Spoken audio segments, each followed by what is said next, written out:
वहां bench desk की व्यवस्था नहीं है। आखिर कैसे वो पढ़ाई होती है? शिक्षा का विकास नहीं होगा तब तक किसी भी व्यक्ति का चतुर्दिक विकास नहीं हो सकता है। अगर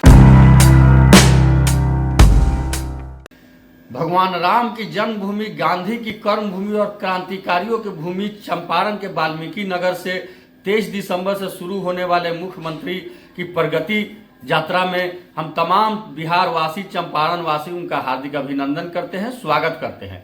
साथ ही मुख्यमंत्री जी को यह सलाह देना चाहते हैं कि यह उनका जो यात्रा है प्रगति यात्रा या विकास योजनाओं की समीक्षा है। तो एक बात जान लीजिए कि विकास का मतलब क्या है।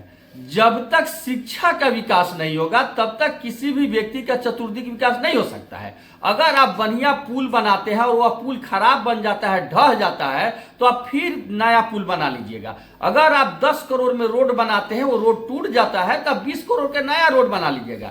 लेकिन जो बच्चा पढ़ने वाला है, एक बार अगर वो ढंग से नहीं पढ़ा है, ढंग से शिक्षा नहीं लिया, तो उसके लिए आपको एक जेलखाना बनाना पड़ेगा, क्योंकि वो अपराधी हो जाएगा, वो संस्कारी व्यक्ति नहीं बनेगा।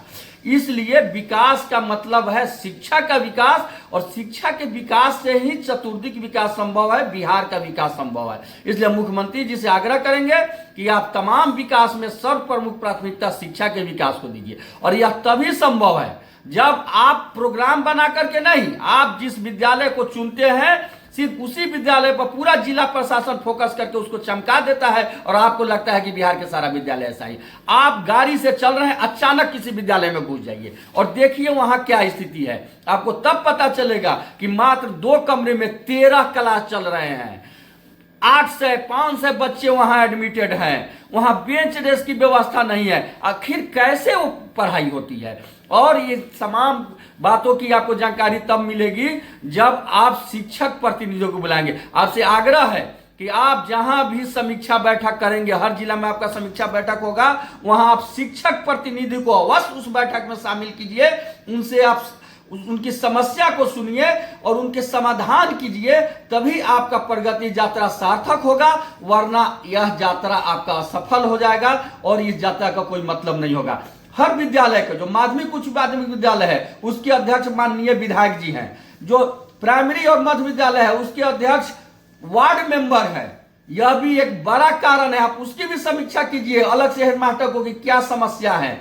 आप अगर पदाधिकारी को नहीं करते हैं तो जिस तरह से ये लोग हर काम में रुकावट करते हैं, आप कोई भी जो विकास के काम देते हैं उसको तय कीजिए कि इसको 90 दिन में पूरा करना है, 6 महीना में पूरा करना है। लेकिन यह आपसी लेन देन के चक्कर में पेराते रहता है।